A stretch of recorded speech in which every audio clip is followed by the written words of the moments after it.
مسند احمد، جامع ترمذی اور سنن ابن ماجہ کی روایت ہے، حضرت ابو خزامہ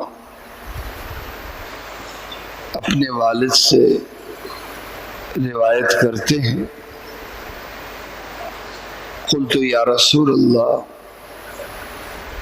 ارأیت رقا نسترقیها ودواء نتداوى به وتقاتا نتقی بها هل ترد من قدر اللہ؟ کہتے کہ میں نے عرض کیا یا رسول اللہ،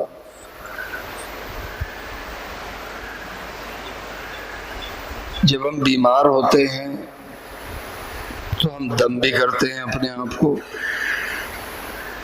یا کوئی ہمیں دم کر دیتا ہے۔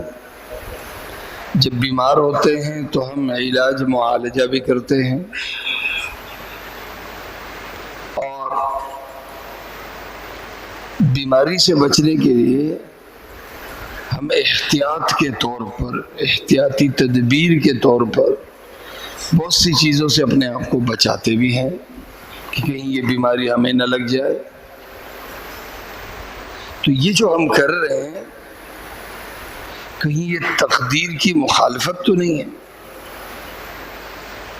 اللہ نے ایک چیز ہمارے مقدر کی ہے، بیماری ہمارے مقدر کی ہے، اور ہم علاج کے ذریعے سے، دم درود کے ذریعے سے، احتیاط کے ذریعے سے اللہ کی اس لکھی ہوئی تقدیر کو ہم بھگا رہے ہیں، اس کو روک رہے ہیں۔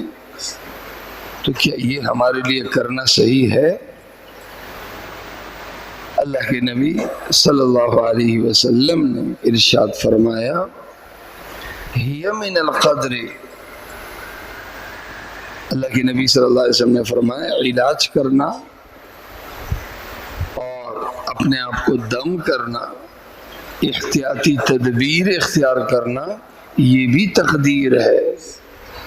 اللہ تعالیٰ نے جس طرح بیماری لکھی ہے تو بیماری کا خاتمہ بھی لکھا ہے، لیکن بیماری کا لکھنا جس طرح ڈائریکٹ نہیں آتا، کوئی نہ کوئی کسی نہ کسی سبب سے آتا ہے، اسی طرح بیماری کا ختم ہونا یہ بھی خود بخود ختم نہیں ہوتا، کسی سبب سے ہوتا ہے۔ تو سبب کا اختیار کرنا بیماری کے خاتمے کے لیے، بھوک کے خاتمے کے لیے، مسائل اور مشکلات کے خاتمے کے لیے اسباب کا اختیار کرنا، یہ تقدیر کے خلاف نہیں بلکہ عین تقدیر ہے، عین تقدیر ہے۔ کیوں؟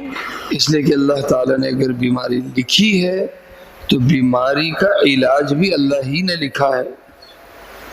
بیماری اگر آتی ہے تو اس کے خاتمے کا طریقہ بھی اللہ تعالیٰ نے ہی لوگوں کو سلجھایا ہوا ہے، لہذا علاج کے راستے ڈھونڈنا، اللہ کے نبی صلی اللہ علیہ وسلم نے فرمایا یہ تقدیر کے خلاف نہیں ہے۔ اللہ تعالیٰ مجھے اور آپ سب کو عمل کرنے کی توفیق عطا فرمائے۔